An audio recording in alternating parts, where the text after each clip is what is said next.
Values Education 8, Term 1, Learning Competency 8A, naiisa-isa ang mga tungkulin ng pamilya sa edukasyon ng bawat bata. Magandang araw sa inyong lahat. Sa araling ito, pag-uusapan natin ang napakahalagang papel na ginagampanan ng pamilya sa edukasyon ng bawat bata. Alamin natin kung paano ito nakatutulong sa kinabukasan natin bilang kabataan. Ang salitang tungkulin ay nangangahulugang responsibilidad o obligasyon. Maaari rin itong tumukoy sa mga kilos na dapat gampanan o gawin ng isang tao. Ang kahulugang ito ay batay sa salitang Ingles na duty mula sa Merriam-Webster Online Dictionary na nagsasaad na ito ay mga obligasyon o gawain na dapat tuparin batay sa posisyon ng isang tao. Kung ang isang tungkulin ay hindi natutupad, maaaring magkaroon ito ng negatibong epekto. Hindi lamang sa taong may tungkulin, kundi pati na rin sa mga taong umaasa sa kanya. Kaya mahalaga ang pagtupad sa sariling tungkulin para sa kabutihan ng lahat. Bakit nga ba mahalaga na tuparin ng pamilya ang tungkulin nito sa edukasyon ng bata? Ano ba ang kahalagahan ng edukasyon? Una, ang edukasyon ay nagbubukas ng maraming oportunidad para sa magandang kinabukasan. Mas nagkakaroon ng tsansa ang isang tao na makahanap ng disenteng trabaho at makaahon sa hirap ng buhay kung siya ay may sapat na edukasyon. Pangalawa, ito ay tumutulong sa paghubog ng kaalaman, kasanayan at pagpapahalaga. Sa paaralan, natututo tayong magbasa, magsulat, mag-isip ng kritikal, at kumilos ng may respeto at malasakit. Pangatlo, ang edukasyon ay nagpapalakas ng tiwala sa sarili. Kapag may sapat tayong kaalaman at kakayahan, mas nagiging handa tayo na makisalamuha sa iba at makibahagi sa mga gawain ng lipunan. Pang-apat, nagsisilbi rin itong gabay sa paggawa ng mabubuting pasya.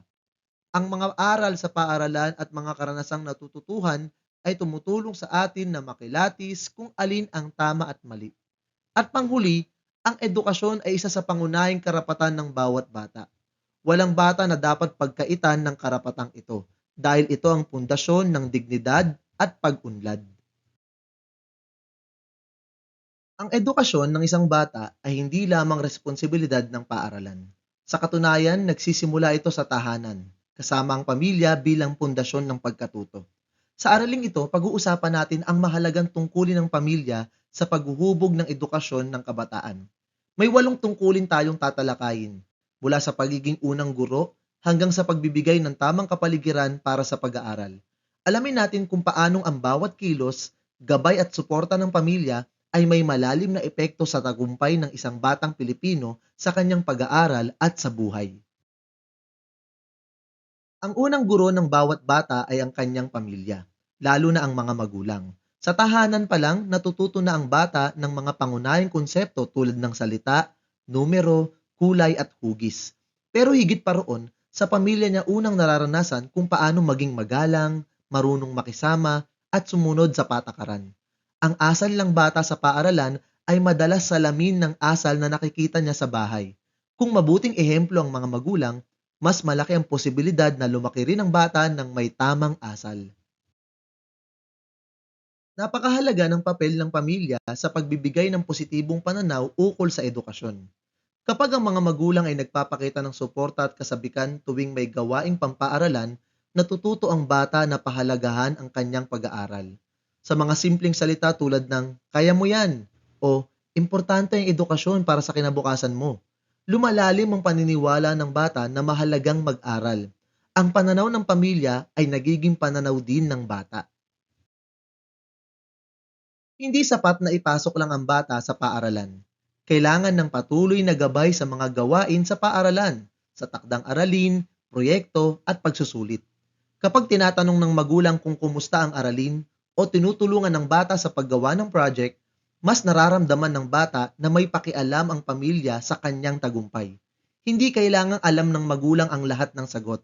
Ang mahalaga ay naroroon sila bilang katuwang at taga-suporta. Ang edukasyon ay hindi lamang tungkol sa talino, kundi pati na rin sa ugali. Sa tahanan unang natututuhan ang halaga ng pagiging magalang, masipag, matyaga at responsable. Dito rin hinuhubog ang disiplina, ang kakayahang sumunod sa oras, gumawa ng tama kahit walang nakatingin, at magkontrol ng damdamin. Kapag matibay ang pundasyon ng asal sa tahanan, mas madali para sa bata na umangkop at magtagumpay sa paaralan.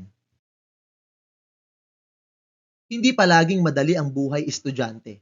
May mga araw na nabibigo, napapagalitan, o hindi naiintindihan ang leksyon. Dito pumapasok ang papel ng pamilya bilang emosyonal na tagapagtanggol. Ang mga salitang, nandito lang kami, o kaya naman, okay lang magkamali, subukan mo ulit, ay nagbibigay ng kapanatagan at lakas ng loob. Kapag alam ng bata na tinatanggap siya ng pamilya kahit siya'y nagkamali, mas handa siyang sumubok muli at huwag sumuko. Ang edukasyon ay hindi natatapos sa pagtatapos ng paaralan. Mahalaga na maturuan ang bata na patuloy na matuto kahit wala na sa classroom. Kapag nakikita ng anak na ang magulang ay nagbabasa, natututo ng bagong kasanayan, o bukas sa bagong idea, natututo rin siyang mas mahalin ang kaalaman. Sa ganitong paraan, hindi lang siya magiging mahusay na estudyante, kundi magiging matalino at mapanuring mamamayan. Araw-araw ay may mga pasyang kailangang gawin ang isang bata, mula sa simpleng pagsagot sa guro hanggang sa pagpili ng barkada. Sa bahay, tinuturuan siyang mag-isip ng mabuti bago kumilos, kilatisin ang tama at mali, at isaalang-alang ang epekto ng kanyang mga desisyon. Ang batang marunong gumawa ng mabuting pagpapasya ay hindi basta-basta nadadala sa impluensya at mas may direksyon sa buhay. Hindi kailangang enggrande ang tahanan para maging makabuluhan sa pag-aaral. Sa simpleng paraan tulad ng pagtatakda ng tahimik na oras sa gabi para mag-aral, paglalaan ng mesa para sa pagsusulat, o pagbawas ng distraction gaya ng TV o cellphone na ipapakita ng pamilya ang suporta sa edukasyon. Ang edukasyonal na kapaligiran ay nagbibigay ng mensahe sa bata na seryoso ang pamilya sa kanyang pag-unlad. Ngayon ay malinaw na ang pamilya ay hindi lamang tagapanood sa paglalakbay ng isang bata sa edukasyon. Sila mismo ang unang katuwang, unang guro, at unang tagapagturo ng pagpapahalaga at disiplina. Ang edukasyon ay hindi lang tungkol sa pagpasok sa paaralan at pagtatapos ng grado. Ito ay tungkol sa kabuang paghubog ng pagkatao at nagsisimula ito sa tahanan. Kapag ang pamilya ay aktibong tumutupad sa mga tungkuling ito, mas nagiging matatag, inspiradong mag-aral, at responsableng mamamayan ang mga bata.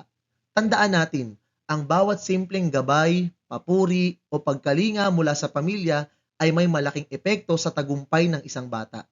Kaya't sa susunod na pagtingin natin sa batang nag-aaral, alalahanin natin nasa likod ng bawat batang nagsusumikap ay isang pamilyang gumagabay. Ngayon isipin natin ang lahat ng mga sakripisyo at suporta na ibinibigay ng ating pamilya para matiyak na tayo ay nakakapag-aral ng maayos. Ano-ano ang mga paraan na ginagawa nila upang maisulong ang ating edukasyon? Minsan hindi natin napapansin ang kanilang paghihirap at pagsisikap. Kaya mahalagang maglaan tayo ng oras upang magpasalamat at kilalanin ang kanilang mahalagang papel sa ating buhay. Ang pamilya ay may malaking tungkulin sa edukasyon ng bata, mula sa pagbibigay ng gabay, suporta at inspirasyon hanggang sa pagtuturo ng tamang asal at pagpapahalaga sa pag-aaral. Kung walang matibay na suporta mula sa pamilya, mahihirapan ang bata na maabot ang kanyang buong potensyal. Kaya masasabi natin na ang pamilya ang pundasyon at unang guro sa ating paglalakbay tungo sa kaalaman. Sa inyong papel, isulat ang isang tiyak at praktikal na paraan kung paano ninyo mapalalakas ang papel ng inyong pamilya sa inyong pag-aaral. Maaaring ito ay sa pamamagitan ng mas bukas na komunikasyon, pagtulong sa gawaing bahay upang maibsan ang pagod ng magulang, o simpleng pagbabahagi sa kanila ng mga natututuhan ninyo sa paaralan. Ang mahalaga ay may konkretong hakbang upang maipakita na kayo ay katuwang nila sa inyong edukasyon. Pagsasanay, isulat ang T kung ang pangungusap ay wasto o M kung hindi. 1. Ang pagbibigay ng baon na isang tungkulin ng pamilya sa edukasyon ng bata. 2. Wala nang kinalaman ng pamilya sa tagumpay ng anak kapag ito ay nasa paaralan na. 3. Ang pagtuturo ng mabuting asal ay isa sa mga tungkulin ng pamilya. 4. Ang pamilya ay dapat maglaan ng oras at interes sa pag-aaral ng kanilang anak. At 5, ang edukasyon ay walang kinalaman sa kinabukasan ng bata. Values Education 8, Term 1, Learning Competency 8B, na ipaliliwanag na ang tungkulin ng pamilya sa edukasyon ng bata ay paunlarin ang mga kaalaman, kasanayan at pagpapahalaga ng bawat bata tungo sa matagumpay at makabuluhang buhay na ginagabayan ng katotohanan at kabutihan. Mga mag-aaral, atin munang tukuyin ano ba ang kahulugan ng matagumpay na buhay at makabuluhang buhay. Isipin ninyo, kapag ang pamilya ay laging nakasuporta sa pag-aaral ng isang bata, mas nagiging madali para sa kanya na maabot ang kanyang pangarap.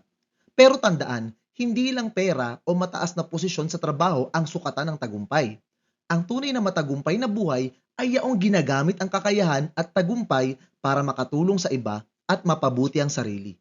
Samantala, ang makabuluhang buhay ay yaong puno ng layunin at ginagawa ang tama kahit walang nakakakita. Ngayon, para mas maintindihan natin kung paano tinutupad ng pamilya ang tungkulin nilang tulungan ng bata na marating ito, pag-aaralan natin ang tatlong aspeto ng tungkulin ng pamilya sa edukasyon: ang pagpapaunlad ng kaalaman, kasanayan, at pagpapahalaga. Ang edukasyon ay hindi lamang tungkol sa mga aralin sa loob ng silid-aralan. Isa itong mas malalim na proseso ng pagpapaunlad ng buong pagkatao ng bata, mula sa pagkatuto ng impormasyon, sa pagsasanay ng iba't ibang kasanayan, hanggang sa paghubog ng mabubuting pagpapahalaga. At sa lahat ng ito, ang pamilya ang unang guro at gabay. Kaya sa susunod na mga bahagi, titingnan natin ang bawat aspeto ng mas detalyado at may halimbawa. Tungkulin ng pamilya ang pagpapaunlad sa kaalaman ng bata. Ang pamilya ang pundasyon ng pagkatuto ng bata. Bago pa man siya pumasok sa paaralan, sa bahay pa lamang ay natututo na siya, mula sa alpabeto, pagbibilang, hanggang sa pag-unawa sa mga simpleng konsepto. Sa pamamagitan ng pagbabasa ng aklat, pagtulong sa takdang aralin, at pagbibigay ng pagkakataong magtanong at mag-eksperimento, lumalawak ang kaalaman ng bata. Hindi kailangan maging eksperto ang magulang sa lahat ng asignatura. Ang mahalaga ay ang pagbibigay ng inspirasyon at gabay upang mahalin ng bata ang pagkatuto. Halimbawa, tinuturuan ng mga magulang ang kanilang anak na palawakin ang kaalaman sa kasaysayan sa pamamagitan ng pagbabasa ng mga aklat tuwing gabi. Tungkulin din ng pamilya ang pagpapaunlad sa mga kasanayan. Tinutulungan ng pamilya ang bata na matutuhan at malinang ang iba't ibang kasanayan. Maaaring ito ay simpleng gawain tulad ng pagsasalita ng malinaw, paglilinis ng kwarto, o pagluluto. Maaari rin itong mas malalim na life skills tulad ng pagdedesisyon, pakikitungo sa iba, at paghahanap ng solusyon sa problema. Sa pamamagitan ng patnubay, halimbawa, at aktwal na pagsasanay sa bahay at sa paaralan, nahahasa ang kakayahan ng bata para maging handa sa tunay na buhay. Halimbawa, hinihikayat ng pamilya ang kanilang anak na sumali sa mga gawain sa paaralan upang mahasa ang kanyang talento sa pagsulat at pakikipagtalastasan. At ang huli, tungkulin ng pamilya ang pagpapaunlad ng pagpapahalaga. Ang pinakamahalagang bahagi ng edukasyon ay ang pagpapahalaga o values. Dito natututo ang bata kung ano ang tama at mali, paano maging magalang at paano magmahal sa kapwa at sa Diyos. Ang mga asal na nakikita niya sa pamilya ang nagiging modelo para sa kanyang ugali at karakter. Kung ang kaalaman at kasanayan ay walang kasamang mabuting pagpapahalaga, maaaring magamit ito sa maling paraan. Kaya napakahalaga ng papel ng pamilya sa paghubog ng puso at konsensya ng bata. Halimbawa, sinasanay ng mga magulang ang kanilang anak na maging magalang, tumulong sa gawaing bahay, at makisama ng maayos sa kapwa. Kapag pinag-uusapan natin ang tamang edukasyon, hindi lang ito basta pagkatuto ng mga facts o kaalaman. Ang tunay na edukasyon ay nakabatay sa katotohanan, sa paghahanap at pagtanggap ng tama kahit minsan mahirap tanggapin. Kasabay nito, ito rin ay nakaugat sa kabutihan, sa paggawa ng mabuti para sa sarili at sa kapwa. Kung ang bata ay tinuturuan sa ganitong paraan, mas nabubuo ang kanyang pagkatao at mas handa siyang harapin ang hamon ng buhay. Kapag lumaki siya na may matibay na pundasyon ng katotohanan at kabutihan, magkakaroon siya ng buhay na hindi lang matagumpay sa panlabas, may trabaho, may kita, kundi matagumpay din sa kalooban, puno ng saysay, dignidad at malasakit sa iba. Ito ang pinakamahalagang regalo na maibibigay ng pamilya sa kanilang anak. Isang edukasyong hindi nawawala sa uso at hindi kayang nakawin ng panahon. Mga mag-aaral, sa kabuuan ng ating aralin, nakita natin kung gaano kahalaga ang papel ng pamilya sa paghubog ng kaalaman, kasanayan at pagpapahalaga ng bata. Ngunit higit pa rito, dapat nating tandaan na ang edukasyong nakabatay sa katotohanan at kabutihan ang susi upang makamit ang tunay na tagumpay. Kapag ang natutuhan ay totoo at ang paggamit nito ay para sa kabutihan, hindi lang basta tagumpay ang mararating ng isang tao. Ito ay magiging makabuluhan at may saysay para sa kanya at sa ibang tao. Dito natin makikita na ang tunay na layunin ng edukasyon ay hindi lang para sa sariling kapakinabangan, kundi para rin sa ikabubuti ng lahat. Pagsasanay. Isulat ang T kung ang pangungusap ay wasto o M kung hindi. 1. Ang buhay na matagumpay ay laging nasusukat sa dami ng pera. 2. Ang pagpapahalaga ay isa sa tatlong aspeto ng tungkulin ng pamilya sa edukasyon ng bata. 3. Ang kasanayan ay natututuhan lamang sa paaralan. 4. Ang paghubog ng kaalaman ay isa sa tatlong aspeto ng tungkulin ng pamilya sa edukasyon ng bata. At 5. Ang edukasyong nakabatay sa katotohanan at kabutihan ay nagdudulot ng buhay na makabuluhan.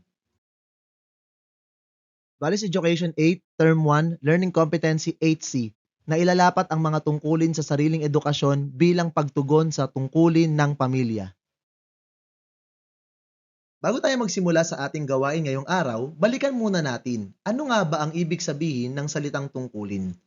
Ang tungkulin ay isang bagay na inaasahan at responsibilidad na dapat gampanan ng isang tao batay sa kanyang papel sa pamilya, paaralan o lipunan. Ito ay hindi lang basta gawain, ito ay obligasyon na nagpapakita ng ating pananagutan sa iba.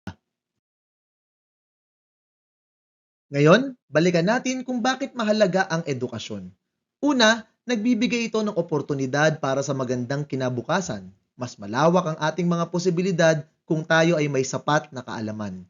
Pangalawa, nagbibigay ito ng kaalaman, kasanayan at pagpapahalaga na magagamit natin sa pang-araw-araw. Pangatlo, nakapagbibigay ito ng tiwala sa sarili at kasanayang panlipunan, kaya mas kaya nating makisalamuha at makipag-ugnayan sa iba. Pang-apat, tinutulungan tayo nitong magkaroon ng mabuting pagpapasya upang pumili ng tama sa harap ng mga sitwasyon. At higit sa lahat, ito ay karapatan ng bawat bata, kaya tungkulin nating pahalagahan ito. Kung mahalaga pala ang edukasyon, ibig sabihin ay may parte tayong dapat gampanan para mapangalagaan ito. Hindi lang pamilya ang may tungkulin sa edukasyon. Bilang mag-aaral, may mga responsibilidad din tayong dapat gawin upang masigurong magagamit natin ang pagkakataong makapag-aral sa pinakamainam na paraan. Kaya alamin natin ngayon ang mga tungkulin ng bata bilang mag-aaral. Kung may tungkulin ng pamilya sa edukasyon, may responsibilidad din ang bawat mag-aaral. Kaya ngayon, pag-uusapan natin ang kabilang panig, ang mga tungkulin ng isang mag-aaral. Ang edukasyon ay hindi lang responsibilidad ng mga magulang o paaralan. Ito ay isang pagsisikap na dapat ding pangatawanan ng bawat mag-aaral. Narito ang mga konkretong paraan kung paano mo may papakita ang iyong pananagutan sa sariling pagkatuto. Ang pangunahing tungkulin ng isang mag-aaral ay mag-aral ng mabuti.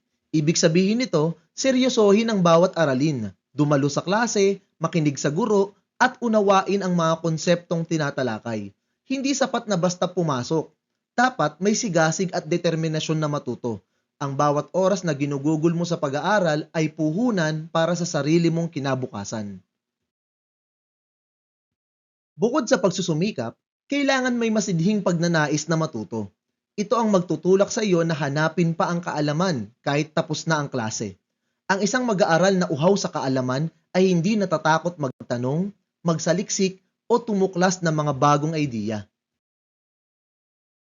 Isa ring tungkulin mo bilang mag-aaral ang pagsikapang itaas ang iyong antas ng pagganap. Ang mataas na marka ay hindi lang sukatan ng katalinuhan. Sukatan din ito ng disiplina, pagsusumikap at tamang attitude. Huwag kang makontento sa pwede na. Palaging pagbutihin ang sarili. Mahalaga ang kasanayan sa komunikasyon, hindi lang para sa mga pagsusulit, kundi para sa araw-araw na ugnayan. Ang marunong makipag-usap ay nakagagawa ng mas maayos na relasyon sa guro, kamag-aral at pamilya. Gumamit ng wasto, malinaw at magalang na pananalita at matutong makinig ng buo ang atensyon. Ang edukasyon ay hindi lamang pagtanggap ng impormasyon. Ito rin ay pag-unawa at pagsusuri nito. Kailangang mapaunlad ang iyong kakayahang mag-isip, hindi lang kung ano ang tama, kundi bakit ito tama. Sa ganitong paraan, natututo kang magdesisyon ng may mas malalim na pag-unawa.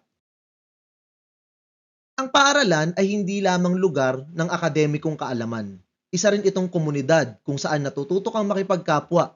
Kapag aktibo kang nakikilahok sa mga gawain tulad ng proyekto, paligsahan o mga programa, lumalawak ang iyong karanasan, kumpiyansa sa sarili at pag-unawa sa tungkulin mo bilang kabahagi ng lipunan. Bilang mag-aaral, hindi mo maiiwasan ang mga hamon. Ngunit tungkulin mong matutong lutasin ang mga ito sa sarili mong paraan. Maaaring humingi ng gabay, pero mahalagang matutong umako ng pananagutan at magkaroon ng sariling diskarte sa pagharap sa problema. Ito ang tunay na pagkatuto sa buhay. Ngayon ay nakita natin na ang pag-aaral ay hindi lamang karapatan, kundi isang tungkulin. Ito ay isang responsibilidad na dapat gampanan ng buong puso, isipan at pagkatao. Hindi sapat na pumasok lamang sa paaralan at makinig. Kailangan aktibong makibahagi, magsikap at magpakita ng disiplina upang tunay na mapakinabangan ang edukasyon. Ang bawat tungkulin na ating tinalakay, mula sa pag-aaral ng may dedikasyon hanggang sa matutong lutasin ang sariling suliranin, ay nagsisilbing gabay sa landas ng personal na paglago at tagumpay. Sa pagtupad ng mga tungkuling ito, na ipapakita rin natin ang pagpapahalaga sa sakripisyo ng ating pamilya, guro at komunidad. Huwag kalimutang ang edukasyon ay hindi lang para sa sarili. Ang iyong tagumpay bilang mag-aaral ay tagumpay rin ng iyong pamilya, paaralan at bayan.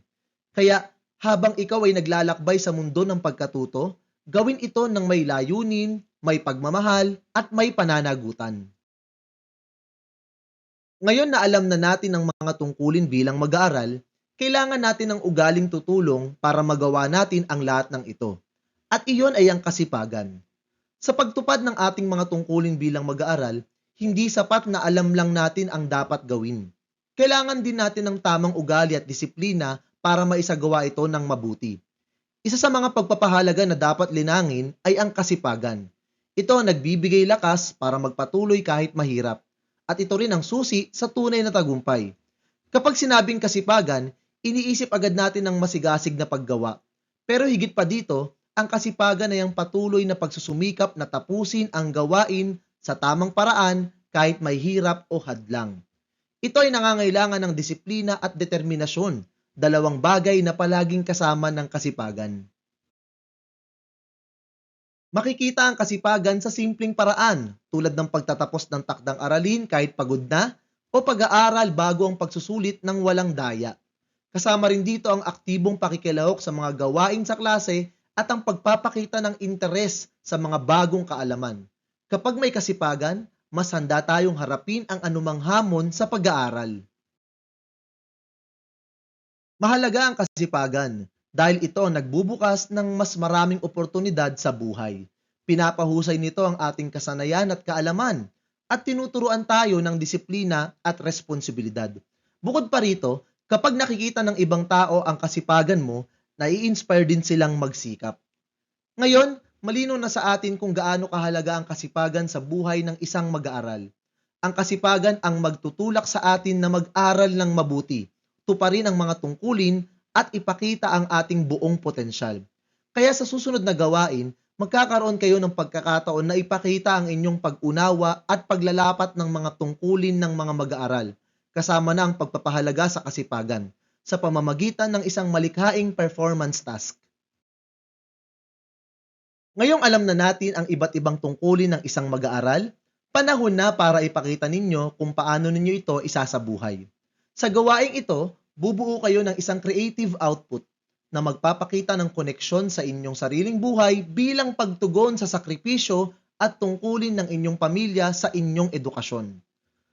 Hahatiin ang klase sa 7 pangkat. Bawat pangkat ay pipili ng isang paraan mula sa mga ibibigay na opsyon ng gawain. Ang output ay dapat nagpapakita ng malinaw na pag-unawa sa aralin, malikhain at kapanapanabik at naiaangkop sa tunay na sitwasyon sa buhay. Poster. Gumuhit o gumawa ng poster na sumasaklaw sa lahat ng tungkulin ng mag-aaral tulad ng masigasig na pag-aaral, pakikilahok at paggamit ng wasto ng kasanayan sa komunikasyon. Tula. Sumulat ng tula na naglalarawan kung paano isinasabuhay ng isang mag-aaral ang kanyang mga tungkulin. Roleplay. Gumawa ng isang maikling dula na nagpapakita ng iba't ibang sitwasyon kung saan tinutupad ng mag-aaral ang kanyang mga tungkulin. Photo collage. Gumawa ng picture collage gamit ang 10 orihinal na larawang nagpapakita ng isang mag-aaral na tumutupad ng kanyang mga tungkulin. At slogan. Lumikha ng makabuluhang slogan na sumasaklaw sa diwa ng pagtupad sa lahat ng tungkulin bilang mag-aaral. Mahalaga ring malaman ninyo kung paano kayo bibigyan ng marka sa gagawin ninyong performance task. Gagamit tayo ng isang pangkalahatang rubric na may 4 na pamantayang tig-5 puntos bawat isa. Una, nilalaman. Dito titingnan kung kumpleto, malinaw at wasto ang idea at malinaw na nauugnay sa mga tungkulin ng mag-aaral at sa kasipagan. Ikalawa ay ang pagkamalikhain. Dito naman sinusukat kung gaano natatangi at malikhaing na ilalahad ang inyong gawa. Kasama na dito ang orihinalidad ng idea at mahusay na pag-aayos ng presentasyon. Ikatlo, pagganap o presentation. Titingnan kung malinaw at maayos ang pagkakalahad, may kumpiyansa at mahusay ang paggamit ng boses, galaw at anumang visual aids kung mayroon. At huli, pagkakaisa at kooperasyon. Dito ay susuriin kung lahat ng kasapi ay aktibong nakikilahok, nag-aambag at maayos ang naging pagtutulungan ng grupo. Kabuang puntos ay 20. Kaya siguraduhin ng lahat ng pamantayan ay inyong mapupunan. Bago natin tapusin ang ating aralin, balikan natin ang pinakamahalagang puntos na dapat nating tandaan. Ang mga ito ang magsisilbing gabay natin hindi lang sa paaralan, kundi pati na rin sa ating buhay araw-araw. Una, may tungkulin ng mag-aaral sa sariling edukasyon. Ang bawat isa sa atin ay may mahalagang papel na ginagampanan sa ating pag-aaral. Hindi lang basta pagpasok sa paaralan, kundi aktibong paggawa at pagpupursigi para matuto. Ikalawa, mahalaga ang kasipagan sa pagtupad ng tungkulin. Kung walang kasipagan, mahirap nating magampanan ang ating mga tungkulin. Ang kasipagan ang nagtutulak sa atin na mag-aral ng mabuti at patuloy na magsikap, kahit mahirap o nakakapagod. At ikatlo, pagtupad sa tungkulin ay nangangahulugang tagumpay at pagpapahalaga sa pamilya. Kapag tinutupad natin ang ating tungkulin bilang mag-aaral, hindi lang natin tinutulungan ang ating sarili na magtagumpay, kundi naipapakita rin natin ang pagpapahalaga sa lahat ng sakripisyong ginagawa ng ating pamilya. Sa ating pagtatapos mga mag-aaral, tandaan ninyo ang paalala mula sa aklat ng mga kawikaan. Unahin mo sa lahat, pagtuklas ng karunungan. Ito'y pilitin mong mata mo kahit gaano kamahal. Karunungay pahalagahan at ikay kanyang itataas. Bibigyan kang karangalan kapag iyong niyakap. Siya'y korona sa ulo, sakdal ganda. Anong inam at putong ng kaluwalhatian sa iyong katauhan. Ang karunungan ay kayamanang hindi nawawala at nagbibigay ng karangalan sa sino mang yumayakap dito. Kaya't maging masipag sa pag-aaral, magpahalaga sa edukasyon, at sikaping makamtan ang kaalaman kahit gaano kahirap o kamahal. Sa huli, ito ang magbibigay sa atin ng korona ng tagumpay. At hanggang dyan lamang po ang ating aralin para sa linggong ito. Sana po ay may natutuhan kayo. Salamat sa panonood at pakikinig. Paalam!